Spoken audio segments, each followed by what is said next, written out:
Python programming के इस course के अंदर आप लोगों को मैं ये सिखाऊंगा कि किस तरीके से पाइथन में प्रोग्रामिंग की जाती है, पाइथन के अंदर किस तरीके से जो है वो लॉजिक बिल्डिंग की जाती है, और बिगनर से लेके एडवांस तक ये कोर्स पूरा आप लोगों को समझाने वाला हूँ कि किस तरीके से आप लोग जो है वो अपनी स्किल इतनी अच्छी बना सकते हैं कि आप लोग जो है वो जॉब के लिए बिल्कुल रेडी हो सकते हैं। ऑलराइट गाइस, तो कैसे हो आप लोग। एक बार फिर से आपको जो है खुशामदीद कहता हूँ, स्वागत करता हूँ आप सबका। और हमारा ये काफ़ी बेहतरीन ट्यूटोरियल चल रहे हैं जिसके अंदर हम जो है वो बेहतरीन तरीके से काफ़ी सारी इसके पाइथन की चीज़ें देख रहे हैं। डिक्शनरीज हो गई, टपल्स हो गए, सेट्स हो गए। अच्छा, अब सेट्स जो है मुझे आज आपको करवाने हैं, और सेट्स में जो है वो पहले तो मैं आपको बेसिक फंक्शन बता देता हूँ। सेट्स होते क्या हैं, क्या काम करते हैं, किस तरीके से काम करते हैं। तो सेट्स में यार देखो, सेट्स और जो है सेट्स में समझ लो ये लिस्ट की तरह ही होता है। जो मैंने आपको लिस्ट बताई थी, लिस्ट जिस तरह लिस्ट में नंबर्स होते हैं, सेट्स में नंबर होते हैं, सेम यही सेट्स का काम है। ठीक है, अब सेट्स में काम क्या होता है, सेट्स में काम ये होता है कि यार सेट्स का एक मेन मकसद ये है कि सेट्स में जो है ना कभी भी वैल्यू ना रिपीट नहीं होती। बस आप इतना जहन में रख लो कि सेट्स में कभी भी जो है ना वैल्यू को रिपीट नहीं होने देता सेट। ठीक है, और लिस्ट में हम वैल्यू को रिपीट कर सकते हैं, मसला नहीं है। लिस्ट जो है वो एक नॉर्मल चीज़ होती है, लेकिन सेट में जो है ना वो कभी भी हम जो है वो इसको, और ये कभी भी ऑर्डर में नहीं होता। ठीक है ना, मतलब फॉर एग्जांपल मैंने लिखा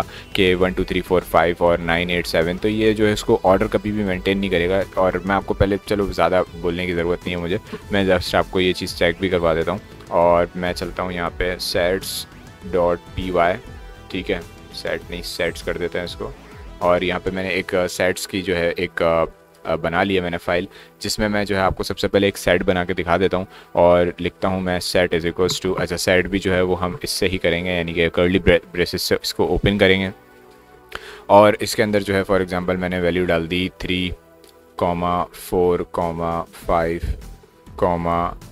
3, 9। ठीक है, मैंने जस्ट रैंडमली, लेकिन मैंने, आपने देखा होगा कि मैंने 3 को 2 बार रिपीट किया है। तो मैं आपको यहाँ पे प्रिंट करा के दिखाता हूँ कि यहाँ पे होगा क्या।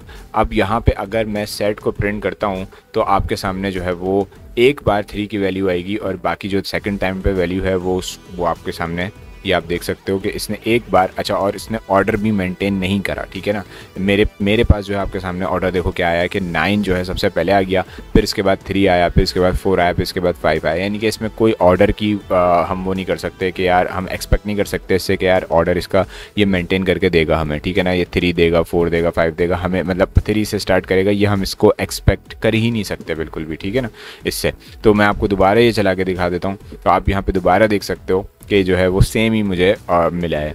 ठीक है, अच्छा, आपके केस में अलग होगा, मेरे केस में अलग है, क्योंकि मेरे पास यहाँ पे जो इसका ये प्रिंट होके आ रहा है ये 9 से शुरू होके आ रहा है, तो आपके पास जो है हो सकता है डिफरेंट आए। ठीक है, तो ये चीज़ होती है सेट, और सेट जो है कभी भी ऑर्डर को मेंटेन नहीं करता, और कभी भी जो है वो जो 2 बार वैल्यू आने वाली होती है, 2 बार वैल्यू जो आती है वैल्यू, उसको एक ही बार प्रिंट कर रहा होता है। और ये भी नहीं पता होता हमें कि वो उसको पहली बार आगे की तरफ, मतलब इस तरफ रखेगा, या राइट साइड पर रखेगा, या लेफ्ट साइड पर रखेगा, ये इसकी मर्ज़ी होती है। ठीक है, हर चीज़ में इसकी मर्ज़ी होती है। तो हम जो है वो चलते हैं अब नेक्स्ट थिंग के ऊपर, जो कि हमारे सेट्स के अंदर है। अब सेट को फॉर एग्जांपल मैं एक और सेट बना लेता हूँ, सेट्स इज इक्वल्स टू, जिसके अंदर मैं मल्टीपल अलग अलग चीज़ों की वैल्यू रख लेता हूँ। फॉर एग्जांपल मैं इसमें एक स्ट्रिंग वैल्यू रख देता हूँ, इसमें एक नाम रख देता हूँ। ठीक है, और इसके बाद मैं जो है इसके अंदर एक, समझ लो, एक एज रख लेता हूँ। ठीक है, एज रख लेता हूँ। इसके बाद फिर जो है मैं इसके अंदर कुछ आप मतलब वैल्यूज़ डाल देता हूँ, कोई समझ लो आप के 6.10 कर देता हूँ। ठीक है, कॉमा, और कुछ वैल्यू डाल देता हूँ, समझ लो 29, और समझ लो मैं यहाँ पे एक बूलियन वैल्यू डाल देता हूँ। बूलियन वैल्यू मैं समझ लो मैं डाल देता हूँ ट्रू। ठीक है, एक मैंने बूलियन वैल्यू डाल दी। तो यहाँ पे मैंने कुछ बिल्कुल अलग अलग, एक फ्लोट वैल्यू डाली है, 2 इंटीजर वैल्यू डाली हैं, एक स्ट्रिंग वैल्यू डाली है, मतलब एक कॉम्बिनेशन ऑफ डेटा टाइप्स का मैंने एक सेट बना लिया। अब इस सेट के अंदर मुझे क्या करना है, मुझे इस सेट के अंदर पहले तो मैं आपको दिखाऊंगा कि ये प्रिंट होता है, और प्रिंट होने के बाद ये किस तरीके से मुझे, यानी कि किस तरह ये मुझे शो करेगा, या इसका ऑर्डर क्या मेंटेन होगा, वो आपको समझ आएगा यहाँ पे अभी। ठीक है, तो जब मैं इसको प्रिंट करता हूँ तो इसका ऑर्डर मैं आपको बताता हूँ। ये आप देखो इसका ऑर्डर किस तरीके से प्रिंट हुआ है। इसका ऑर्डर जो है इसने प्रिंट किया है, पहले इसने नाम प्रिंट किया, उसके बाद फिर इसने जो है वो ट्रू को उठा के बूलियन वैल्यू को लेकर आ गया, फिर उसके बाद इंटीजर 18 को लेकर आ गया, फिर 6.10 को मैंने जो दिया था वो इसने 6.1 कर दिया, 0 हटा दिया, एंड 29 इसने प्रिंट कर दिया। तो इस तरीके से इसने इसका ऑर्डर मेंटेन किया। अब ये इसकी अपनी मर्ज़ी है कि किस तरीके से इसका ऑर्डर मेंटेन करेगा, ठीक है। तो आई गेस कि आपको ये चीज़ भी क्लियर हो गई होगी। ऑलराइट, तो अब मैं आपको एक चीज़ और बताने वाला हूँ यहाँ पे, विच इज़ कि हम इसकी वैल्यू को, हम ये जो सेट की जो वैल्यू है इसको हम फॉर लूप के ज़रिए हम इसको एक एक वैल्यू को हम ले सकते हैं या नहीं ले सकते, तो वो मैं आपको बता देता हूँ। तो मैं यहाँ पे फॉर का एक लूप बनाता हूँ, for value in sets, for value in sets, ठीक है। सेट के अंदर जो भी वैल्यू है भाई मेरी, क्या कर दो आप, प्रिंट कर दो प्रिंट वैल्यू, ठीक है। प्रिंट कर दो, क्या कर दो, वैल्यू को, ठीक है। तो वैल्यू मेरे पास जो है उसके अंदर, मतलब सेट्स के अंदर जो भी वैल्यू मेरे पास मौजूद है उसमें से एक एक करके उठाओ और प्रिंट कर दो। अब यहाँ पे भी ऑर्डर मेंटेन करना इसकी ज़िम्मेदारी नहीं है। अब आप देख सकते हो ट्रू पहले आ गया, ठीक है, फिर 18 आया, फिर 29 आया, फिर 6.1 आया, फिर आयशा यानी कि जो स्ट्रिंग नेम था, मैंने मतलब पहले जब हमने नॉर्मली प्रिंट किया था इसको तो वो फिर जो है मुझे क्या करके दे रहा था, मुझे जो है वो पहले नेम प्रिंट कर रहा था, उसके बाद फिर लास्ट में इसने, अब मैंने जब फॉर लूप लगा दिया तो इसने मुझे लास्ट में प्रिंट करके दिया। तो फॉर लूप लगाने के बाद मेरे पास इसका ऑर्डर चेंज हो गया, ठीक है। तो आई होप कि आपको ये भी चीज़ क्लियर हो गई होगी। अब एक चीज़ और बता देता हूँ जो कि आपको थोड़ी सी अजीब सी लगेगी, विच इज़ ये कि फॉर एग्ज़ाम्पल मैं एक समझ लो आपके सामने एक सेट बना लेता हूँ, और मैं सेट बनाता हूँ हेलो के नाम से, एक सेट बनाता हूँ हेलो, और ये मैंने एक सेट बना दिया, ठीक है। अब मुझे तो लग रहा है कि यार ये एक सेट है, ठीक है। अब मैं इसको जब मैं प्रिंट करूँगा, प्रिंट हेलो, ठीक है, तो जब मैं प्रिंट करूँगा हेलो को, तो आपको मैं दिखाना चाहता हूँ कि यहाँ पे आएगा क्या मेरे पास, ठीक है। और ये मैं आपको दिखाना चाहता हूँ, ये आप देखो, ये इसने अच्छा एक एम्प्टी सेट प्रिंट कर दिया मेरे सामने, क्योंकि मैंने इसको एक एम्प्टी सेट दिया था, इसने जो है वो मुझे एम्प्टी सेट प्रिंट कर दिया। अच्छा, इसने ऐसे तो मेरे पास इसने एम्प्टी सेट प्रिंट कर दिया। अब मैं चाहता हूँ कि यार ये मैं इसकी जो है ना टाइप अगर देखना चाहूँ ना, तो मैं इसकी टाइप देखना चाहता हूँ कि यार ये मेरे पास क्या टाइप बन के आई है, ठीक है ना। तो मैं चाहता हूँ कि यार इसकी जो टाइप है वो कुछ इस तरह से मेरे पास नज़र आए कि यार ये किस टाइप का सेट है, ठीक है। तो आपके सामने एक चीज़ दिखाना चाहता हूँ, ये देखो, इसने मुझे क्लास जो है वो दी उठा के डिक्शनरी की, इसने उसको एज अ डिक्शनरी लिया, उसने इसको सेट नहीं समझा, उसने इसको डिक्शनरी लिया। तो इसको मुझे कैसे सेट करना होगा, मतलब मैं चाहता हूँ कि यार यहाँ पे मतलब ये इसने, ज़ाहिर है हमें पता है कि सेट जो है वो इस तरीके से लिखा जाता है और डिक्शनरी भी इसी तरह से लिखी जाती है, क्योंकि डिक्शनरी मैं आपको बता चुका हूँ, ठीक है ना। तो डिक्शनरी भी इसी तरह से लिखी जाती है, सेट भी इसी तरह से लिखा जाता है, तो आपके लिए फिर ये थोड़ी सी प्रॉब्लम बनेगी। तो अब आपने करना क्या है यहाँ पे, अब आपने करना ये है कि इधर जो है आपने लगाना है सेट, इधर सेट लिखना होगा और आपने इस तरह से इसको देना पड़ेगा, ठीक है। अब मैं जब इसकी टाइप निकालूंगा ना, तो आपके सामने देखो इसकी टाइप, अच्छा इसने मुझे एरर दे दिया, मैंने कहीं पर गलती करी है। ऑलराइट गाइस, तो मैंने गलती जो करी थी वो मैं आपको गलती बता देता हूँ अपनी। मैंने जो है वो इधर मैंने इनको कमेंट आउट नहीं किया था, तो उसने जो है वो इस सेट को उठा लिया था बाय डिफ़ॉल्ट, उसको लगा कि यार ये वो वाला सेट है, तो वो इसने कहा कि यार ये सेट जो है वो कॉलेबल नहीं है, आप जो इसको कॉल कर रहे हो ये देखो, आप ऑब्जेक्ट इज़ नॉट कॉलेबल, ये कॉलेबल नहीं है, आपने इसको जो कॉल किया। तो मैंने इसको पहले कमेंट आउट किया, उसके बाद फिर मैंने जो है वो दोबारा से जब इसको प्रिंट करने की कोशिश करी तो इसने मुझे जो है वो यहाँ पर ये रिटर्न कर दिया कि अब जो आपने जो सेट प्रिंट किया, ये सेट जो है आपकी क्लास सेट है, ठीक है। तो आई होप कि आपको यहाँ पे सेट यहाँ तक क्लियर हो गए होंगे। इसमें आपको अगर कोई भी प्रॉब्लम हो, कोई भी परेशानी हो, आप मुझसे कांटेक्ट कर सकते हैं। अब हम सेट के मेथड के ऊपर चलते हैं।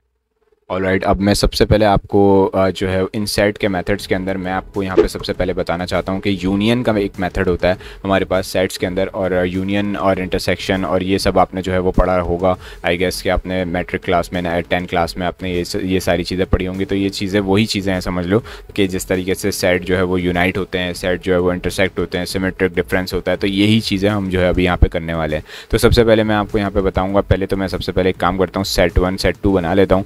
एक ये सेट 1 है मेरे पास, सेट 1 जो है मेरे पास क्या है, इसके अंदर मैं कुछ वैल्यूज़ डाल देता हूँ। इस वैल्यूज़ के अंदर मैं डाल देता हूँ, समझ लो कुछ समझ लो आप इवन नंबर डाल देता हूँ और ऑड नंबर डाल देता हूँ। तो इसमें मैं पहले ऑड नंबर डाल देता हूँ 1, 3, 5, 7, 9 इस तरीके से मैंने एक ये सेट 1 हो गया मेरे पास और ये सेट 2 हो गया मेरे पास, जिसके अंदर मैं जो है कुछ वैल्यूज़ डालूँगा। उस वैल्यूज़ में मैं 2,4, मैं इवन नंबर डाल देता हूँ, 6, 8, 10, ठीक है। इस तरीके से यानी कि मैंने एक सेट 1 और सेट 2 बना लिया। अब इन सेट 1 और सेट 2 के अंदर मुझे क्या करना है, मुझे जो है वो इन सेट 1 और सेट 2 को यूनाइट करने की कोशिश करनी है। और यूनाइट कैसे होगा, हम यहाँ पे यूज़ करेंगे यूनियन का फंक्शन, ठीक है। जिस तरह हम नॉर्मली जब हम करते थे तो यूनियन का फंक्शन लगाते थे और बीच में एक बड़ा सा यू जैसा होता था, वो यूनियन करने के बाद हम सबको एक साथ यूनाइट करके लिख देते थे। तो अब यहाँ पे जो है वो यूनियन का फंक्शन हमें यूज़ करना पड़ेगा। तो वो कैसे यूज़ करना पड़ेगा मैं आपको बताता हूँ। प्रिंट करूँगा मैं, यहाँ पे प्रिंट करूँगा और प्रिंट में वो बोलूँगा कि भाई जो सेट 1 है मेरे पास, इसकी वैल्यू को लो और डॉट कर दो और ये आप देखो यहाँ पे यूनियन कर दो, ठीक है। यूनियन का फंक्शन मुझे मिला और यूनियन कर दो आप इसके अंदर कौन सी चीज़ को यूनियन कर दो, सेट 2 को आप यूनियन कर दो, ठीक है। जब आप सेट 2 को इसके अंदर यूनियन करोगे और फिर जब आप इसको प्रिंट करोगे तो आपके सामने एक पूरा यूनाइट हुआ हुआ सेट मिलेगा आपको। तो आप ये देख सकते हो 1 2 3 4 5 6 7 8 9 10 इसने ऑर्डर भी मेंटेन किया है इस बार। और जो है वो इसने जो है वो समझ लो मतलब इस तरीके से ऑर्डर मेंटेन किया कि उसने जो है अरेंजमेंट बिल्कुल सही तरीके से करी है सेट 1 और सेट 2 की यूनाइट करने के बाद, ठीक है। तो आई होप कि आपको ये यूनियन समझ आया होगा कि किस तरीके से हम सेट को यूनाइट कर सकते हैं, सेट 1 और सेट 2 को। मैंने इसमें एक में ऑड नंबर डाले थे, एक में इवेंट नंबर डाले थे। ऑलराइट, तो आपको ये चीज़ क्लियर हो गई होगी, समझ आ गई होगी। अब जो है मैं आपको एक और मेथड बता देता हूँ विच इज़ कॉल्ड क्या कहते हैं सेट जो है हमारे पास सेट 1 है हमारे पास। सेट 1 को मैं जो है वो क्या करूँगा, अपडेट करने की अगर मैं कोशिश करता हूँ सेट 1 को, तो दिखाता हूँ मैं आपको कि ये अपडेट होने के बाद किस तरीके से आएगा सेट 2 के साथ। अगर सेट 1 को सेट 2 के साथ हमने अपडेट करने की कोशिश करी तो ये किस तरीके से ये मेरे पास सेट जो है वो शो होगा। तो ये आप देख सकते हो कि इसने, अच्छा ये तो अभी इसने तो वही यूनाइट प्रिंट किया। तो मैं इसको अगर फॉर एग्जांपल इसको उठाता हूँ और इसको प्रिंट के अंदर डाल देता हूँ, है वो यहाँ पे सेट 1 प्रिंट करना था, प्रिंट सेट 1, ठीक है। अब मैं जब यहाँ पे सेट 1 प्रिंट करूँगा ना, तो जैसे ही मैं इसको यहाँ पे सेट 1 प्रिंट करूँगा तो मेरे पास यहाँ पे अपडेट हुई हुई वैल्यू मिलेगी मुझे, ठीक है। तो अपडेट हुई हुई जो वैल्यू मेरे पास है वो ये आप देख सकते हो, सही है, क्योंकि 1 2 3 4 5 उसके बाद 6 7 ये मुझे इसने अपडेट हुई हुई वैल्यू दी है। एक तो इसने मुझे यूनाइट हुई हुई वैल्यू दी है, दूसरी इसने मुझे अपडेट करी हुई वैल्यू दी है, ठीक है ना। तो इस तरीके से ये अपडेट कहलाएगा सेट। तो आई होप कि आपको ये चीज़ समझ में आ गई होगी कि सेट में किस तरीके से अपडेशन होती है और किस तरीके से यूनियन हम लेते हैं। यूनियन हमने देखा कि किस तरीके से यूनियन काम करता है। अब मैं आपको इंटरसेक्शन दिखाऊंगा कि इंटरसेक्शन और इंटरसेक्शन किस तरीके से काम करेगा सेट के अंदर, ठीक है। तो मैं पहले तो इनको कमेंट आउट करता हूं, इसके बाद फिर हम नीचे आते हैं। नीचे आने के बाद मैं आपके सामने यहाँ पे प्रिंट का एक ऑप्शन लगाता हूँ फंक्शन, और हमारे पास इसके अंदर सेट 1 डॉट, अब इंटरसेक्शन का मेरे पास यहाँ पे इंटरसेक्शन का पूरा एक फंक्शन बना हुआ है, इंटरसेक्ट करेगा। इंटरसेक्ट में क्या होगा कि जो सेम वैल्यूज़ हैं बस वो हमें शो होंगी, बाकी वैल्यूज़ हमें शो नहीं होंगी। तो मैं आपको यहाँ पे ये दिखाना चाहता हूँ और ये आप चेक करो कि इसने मुझे एक खाली सेट रिटर्न कर दिया, क्योंकि कोई भी वैल्यू मेरे पास जो दोनों सेट में से दोनों सेट्स में से कोई भी वैल्यू मेरे पास सेम नहीं है, जिसकी वजह से इसने मुझे एक एम्प्टी सेट रिटर्न कर दिया जिसमें कोई भी वैल्यू मेरे पास सेम नहीं आ रही, जिसकी वजह से मैं आपको ये नहीं बता सकता कि इसके अंदर जो है वो क्या करूं मैं इसके अंदर, क्योंकि इंटरसेक्शन हुआ ही नहीं है मेरे पास, ठीक है ना, एम्प्टी सेट रिटर्न हो गया। तो अब इसके लिए मुझे क्या करना पड़ेगा, अगर मैं चाहता हूं कि मेरे पास दोनों में से कोई सेम वैल्यूज़ हैं, यानी कि 9 के बाद अगर मैं यहाँ पे कॉमा 8 डाल देता हूँ तो मेरे पास यहाँ पे 8 फिर रिटर्न होगा, क्योंकि वो दोनों में मौजूद है। तो अब आपको मैं दिखाता हूँ, ये आप देख सकते हो इसने मुझे 8 रिटर्न कर दिया। 8 इसलिए रिटर्न किया क्योंकि इंटरसेक्शन का मतलब होता है कि जो दोनों में सेम हो वो आपके पास रिटर्न हो जाए, ठीक है। तो अब आप यहाँ पे इंटरसेक्शन का अंदाज़ा लगा सकते हैं कि किस तरीके से यहाँ पे इंटरसेक्शन काम करेगा। तो आई होप कि आपको ये इंटरसेक्शन भी समझ आया होगा। अब हम चलते हैं नेक्स्ट इसके मेथड के ऊपर। ऑलराइट गाइस, तो इंटरसेक्शन हमारे पास हो गया है। अब हम चलते हैं सिमेट्रिक डिफरेंस के ऊपर कि सिमेट्रिक डिफरेंस काम किस तरीके से करता है। तो इसके लिए मैं सबसे पहले आपको ये दिखाना चाहूँगा कि सिमेट्रिक डिफरेंस हमारे पास काम किस तरह करता है और इसका फॉर्मूला क्या है। फॉर्मूला जब तक आपको नहीं पता होगा, आपको समझ नहीं आएगा। तो मैं आपको ये बताना चाहता हूँ कि सिमेट्रिक डिफरेंस जो है वो दो सेट्स का क्या होगा और किस तरीके से हमें इसका फॉर्मूला मिलेगा। तो मैं इसका फॉर्मूला आपको दिखा देता हूँ, विच इज़ इसमें प्रूफ करने वाला, हाँ ये रहा। तो आप ये देख सकते हो कि इसमें मैंने क्या आपको दिखाया कि ए सिमेट्रिक डिफरेंस क्या होता है। सिमेट्रिक डिफरेंस में आपको पहले a माइनस बी करना पड़ता है और फिर b माइनस ए करना पड़ता है और फिर दोनों की जो वैल्यू होती है उन दोनों को यूनाइट करना होता है, तो हमारे पास ए सिमेट्रिक डिफरेंस आ जाता है b के साथ, ठीक है। तो इस तरीके से ये परफॉर्म करेगा। कौन परफॉर्म करेगा ये? और ये हमें परफॉर्म करके देगा हमारा पाइथन का प्रोग्राम, ठीक है। तो फटाफट से इसको करते हैं और मैं आपको बताता हूँ कि ये किस तरीके से होगा। और सबसे पहले जो है हम यहाँ पे क्या करेंगे कि मैं जो है वो वैल्यू उठाऊँगा। वैल्यू मुझे किसकी उठानी है? अच्छा एक मैं करता हूँ ऑलराइट। तो मैं जो है वो सबसे पहले क्या करूँगा कि पहले तो मैं इसको जो इंटरसेक्शन है मेरा इसको मैं बंद करता हूँ और अब मैं जो है वो सेट 1 और सेट 2 के ऊपर मुझे जो है वो इंटरसेक्शन लगाना है, ठीक है। तो मुझे वो किस तरीके से लगाना होगा, मैं एक काम ये करूँगा कि यार जो मेरे पास सेट 1 है तो सेट 1 डॉट, अच्छा इसको एक साथ ही प्रिंट में ही देकर आ जाते हैं जिस तरह से हमने इंटरसेक्शन किया था, तो इतना कोई मसला नहीं है। तो हम जो है इसको प्रिंट के अंदर ही कर लेते हैं और यहाँ पे मैं लिखता हूँ सेट 1 डॉट, अब यहाँ पे हमने क्या करा था सिमेट्रिक डिफरेंस, तो ये सिमेट्रिक डिफरेंस आ गया। सिमेट्रिक डिफरेंस किसके साथ करना है हमें? मुझे करना है भाई सेट 2 के साथ इसका सिमेट्रिक डिफरेंस निकालना है। तो अब यहाँ से मुझे यहाँ पे पता चल जाएगा कि यार इसका सिमेट्रिक डिफरेंस मेरे पास क्या आ रहा है। ओके, तो इसका सिमेट्रिक डिफरेंस जो है वो मेरे पास वही वैल्यू आ रही है 1 2 3 4, क्योंकि इसमें से जो भी वैल्यू माइनस हुई है और फिर एंड में जो भी वैल्यू बची है वो सारी की सारी वैल्यूज़ यूनाइट हो गई हैं, क्योंकि मैंने जो है जो वैल्यूज़ ली हैं वो उसमें सिमिलर वैल्यूज़ नहीं थी। और आपने यहाँ पर एक चीज़ नोट करी होगी कि इसने जो है जो सेम वैल्यू थी वो माइनस कर दी। तो इसकी ये शॉर्ट ट्रिक ये होती है कि आपको जो सेम वैल्यू नज़र आ रही है दोनों साइड्स में वो माइनस कर दी जाती है और इसके अलावा जो भी वैल्यू होती है उसको फिर बाकी जो माइनस नहीं हो पाती वो सारी की सारी वैसी की वैसी लिख दी जाती है। तो आपको यहाँ पे ये चीज़ अंदाज़ा हो गया होगा कि 7 के बाद इसने जो है वो डायरेक्ट 9 शो कर दिया है, ठीक है। और 8 को ख़त्म कर दिया, 8 क्योंकि 8 इसमें भी कॉमन था इसमें भी कॉमन था, तो जो कॉमन वैल्यू होती है आप ये समझ लो कि सिमेट्रिक डिफरेंस में कॉमन वैल्यू को हटा दिया जाता है या ख़त्म कर दिया जाता है। तो इस तरीके से सिमेट्रिक डिफरेंस काम करता है पाइथन के अंदर भी, और इस तरीके से हम जो है वो नॉर्मली मैथमेटिक्स के अंदर भी सिमेट्रिक डिफरेंस को कर सकते हैं। तो गाइज़ आपको आई गेस कि बहुत ज़्यादा थोड़ा सा मुश्किल लग रहा होगा कि यार सेट थ्योरी जो है एकदम से सेट थ्योरी हम पढ़ रहे हैं और सेट के अंदर जो है काफ़ी सारी चीज़ें हमने करी हैं।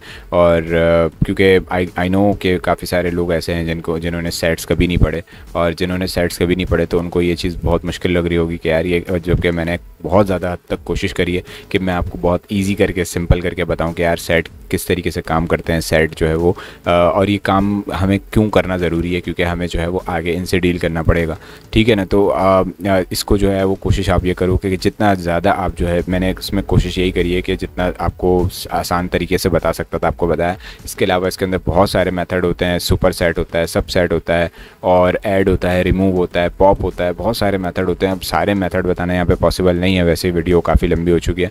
तो मैं जो है आपको जस्ट एक और मेथड यहाँ पे बताऊँगा जो कि है आपके पास सुपर सेट बताऊँगा मैं यहाँ पे, और सॉरी इसको मैं ज़रा ओके इस सुपर सेट, ये आप देख सकते हैं यहाँ पे दो आ रहे हैं, सब सेट और सुपर सेट। तो मैं चेक करना चाहूँगा कि यार ये दोनों में चेक करो आपके इन दोनों में सुपर सेट मौजूद है या नहीं।